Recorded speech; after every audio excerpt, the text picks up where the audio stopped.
Trump 21મી સદીના અમેરિકાના અત્યાર સુધીના સૌથી વિવાદાસ્પદ પ્રેસિડેન્ટ રહ્યા છે. તેમનું અપ્રુવલ રેટિંગ હાલ તળિયે પહોંચ્યું છે, તેમજ અમેરિકામાં તેમની સામે મોટા પાયે વિરોધ પ્રદર્શનો પણ થઈ રહ્યા છે.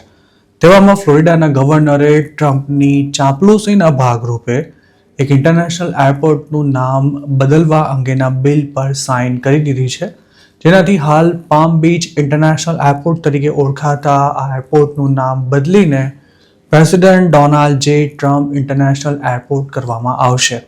જોકે આ અંગે ટ્રમ્પે પોતે ઈચ્છા વ્યક્ત કરી હતી કે પછી તેમની ખુશામતખોરીના ભાગરૂપે ફ્લોરિડાના રિપબ્લિકન નેતાઓએ જાતે જ એરપોર્ટનું નામ બદલવા માટે આ કવાયત શરૂ કરી હતી, તેનો જવાબ કદાચ ક્યારેય નથી મળવાનો. ટ્રમ્પ ખુદ પણ પામ બીચમાં જ રહે છે અને અહીં તેમનો આલિશાન વિલા આવેલો છે, જેને માર-અ-લાગો તરીકે પણ ઓળખવામાં આવે છે. ડોનાલ્ડ ટ્રમ્પ પ્રેસિડેન્ટ બન્યા છે ત્યારથી જ માર-અ-લાગોનું મહત્વ વ્હાઇટ હાઉસ જેટલું જ થઈ ગયું છે. ઈરાન પર વોર શરૂ કરાયું તે સહિતની અનેક ઘટનાઓ પર ટ્રમ્પે પોતાના ખાનગી નિવાસસ્થાન પર બેઠા બેઠા નજર રાખી હતી. જોકે હવે તેમના શહેરના એરપોર્ટને તેમનું જ નામ આપવામાં આવી રહ્યું છે. અમેરિકામાં કોઈ એરપોર્ટને સત્તા પર હોય તેવા પ્રેસિડેન્ટનું નામ અપાયું હોય તેવી કદાચ આ પહેલી ઘટના છે.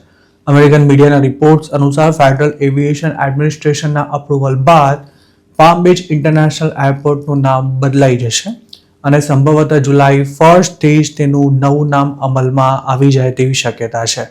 અત્યાર સુધી પીબીઆઈ કોડ ધરાવતા આ એરપોર્ટને નામ બદલાયા બાદ DJT એટલે કે ડોનાલ્ડ જે ટ્રમ્પનો કોડ આપવામાં આવશે. પામ બીચ એરપોર્ટનું નામ બદલવા અંગેનું બિલ ફ્લોરિડા સ્ટેટ રિપ્રેઝેન્ટેટિવ મગ વેઇનબર્ગર દ્વારા રજૂ કરવામાં આવ્યું હતું.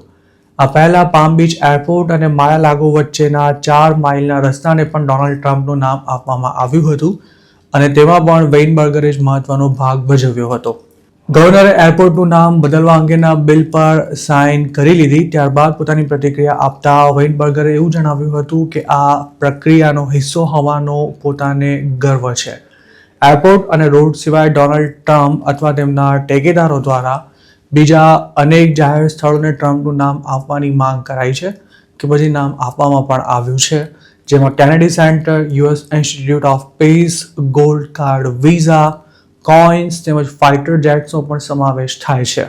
ફ્લોરિડાના ડેમોક્રેટ્સે પામ બીચ એરપોર્ટને ટ્રમ્પનું નામ આપવા સામે વાંધો વ્યક્ત કરતા એવો મુદ્દો રજૂ કર્યો હતો કે ટ્રમ્પ ઓર્ગેનાઇઝેશન માટે લાયસન્સ અને ટ્રેડમાર્ક્સનું કામકાજ જોતી એક પ્રાઇવેટ એન્ટિટી દ્વારા આ અંગે ટ્રેડમાર્ક એપ્લિકેશન ફાઇલ કરાયા બાદ પ્રેસિડેન્ટ કે પછી તેમની ફેમિલીને એરપોર્ટનું નામ બદલવાથી આર્થિક ફાયદો મળી શકે છે.